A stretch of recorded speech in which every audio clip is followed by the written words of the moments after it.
पुरी के चमत्कार के आगे वैज्ञानिक भी हार गए। हर दिन रात होता है यहाँ चमत्कार।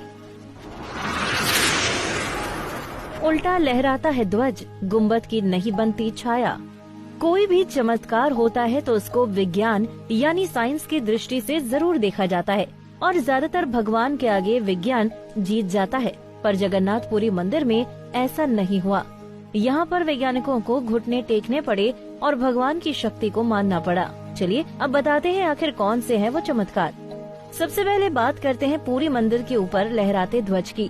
बता दें कि ये ध्वज हमेशा हवा के विपरीत दिशा में लहराता है और ऐसा किस कारण होता है ये वैज्ञानिकों की सोच से भी परे है। वहीं एक और आश्चर्य ये है कि यहाँ हर रोज शाम को मंदिर के ऊपर स्थापित ध्वज को मानव द्वारा उल्टा चढ़कर बदला जाता है। ध्वज भी इतना भव्य है कि जब ये लहराता है तो इसे सब देखते ही रह जाते हैं।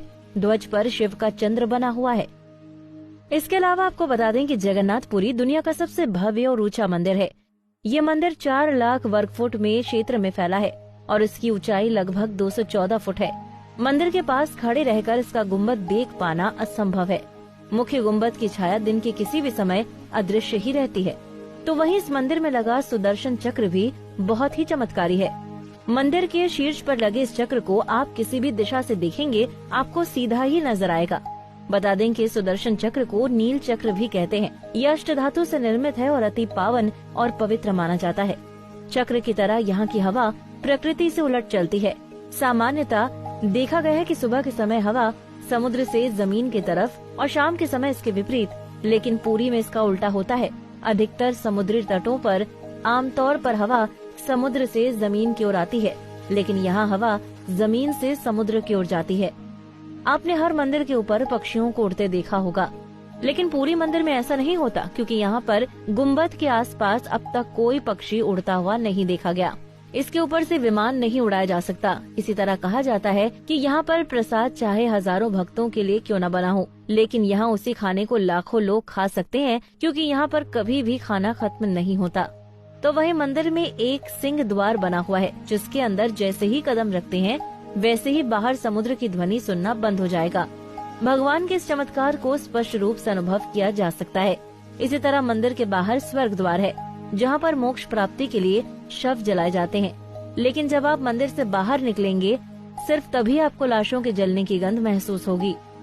ये तो सभी जानते हैं कि यहाँ विराजित भगवान जगन्नाथ श्री कृष्ण का ही रूप है और मंदिर में जगन्नाथ भगवान के साथ उनके भाई बलभद्र यानी बलराम और बहन सुभद्रा विराजमान हैं। तीनों की ये मूर्तियाँ काष्ठ की बनी हुई हैं। यहाँ हर 12 साल में एक बार प्रतिमा का नया कलेवर कराया जाता है। मूर्तियाँ नई जरूर बनाई जाती हैं, लेकिन आकार और रूप वही रहता है। कहा जाता है कि उन मूर्तियों की पूजा नहीं होती, केवल दर्शनार्थ रखी गई हैं। तो वहीं आषाढ़ मास में भगवान रथ पर सवार होकर अपनी मौसी रानी गुंडीचा के घर जाते हैं। ये रथ यात्रा 5 किलोमीटर में फैले पुरुषोत्तम क्षेत्र में होती है। रानी गुंडीचा भगवान जगन्नाथ के परम भक्त राजा इंद्रद्युम्न की पत्नी थी, इसलिए रानी को भगवान जगन्नाथ की मौसी कहा जाता है। आपको बता दें कि भगवान जगन्नाथ अपने मौसी के घर 8 दिन तक रहते हैं। इसके अलावा ऐसा माना जाता है कि हनुमान जी जगन्नाथ मंदिर की समुद्र से रक्षा करते हैं। ऐसा भी माना जाता है कि 3 बार समुद्र ने मंदिर को तोड़ दिया था।